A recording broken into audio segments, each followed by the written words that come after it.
Assalomu alaykum, xush kelibsizlar. Qani seni hisob kelmadimi choyni? Oyijon uyaldilar, hozir ovqatni o'zlari olib kirar ekanlar. Kelin, qaysingizni so'rab kelgandik, sizdan ham bir eshitsak.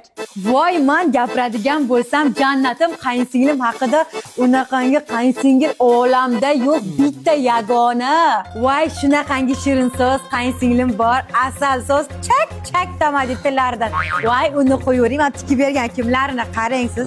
Qanaqangi modniy, hech kimda bunaqa kiyimdan yo'q. Tikuvchi ekan.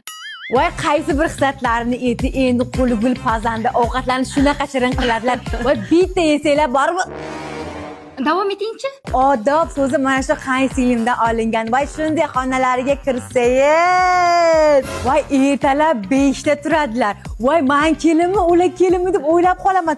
Menga ish qoldirmaydilar, ishoninglar. Voy, mehnatkash ekanda. Voy, mana qaynsinglim menga shunaqangi mehribon, qo'yni og'zidan cho'polmagan. Voy, yana qaysi yaxshi xislatlarini aytay sizlarga. Bo'ldi, tushunarli. Sizlarning qizlaringiz dono, aqlli, oqatdagi shahzodaga loyiq. Bizning o'g'limiz juda ham umuman sizlarga to'g'ri kelmaydi, noloyiq. Turinglar. Voy, qayoqqa? Oyijon, ko'rdingiz-ku, qo'limdan kelguncha maqtadi. Meni yo'qtirishmadi-da. Kelin poshsha, stenkani o'ynasdan hammasini ko'rib turibman. Voy, oyna. Qaysinglim yaxshi. Voy. Ko'rinar ekan. Oyijon, bir hafta uyimga borib kelay dam olishga. 15 kunga borib keling. Mayli. Qaytib kelaman, oyijon.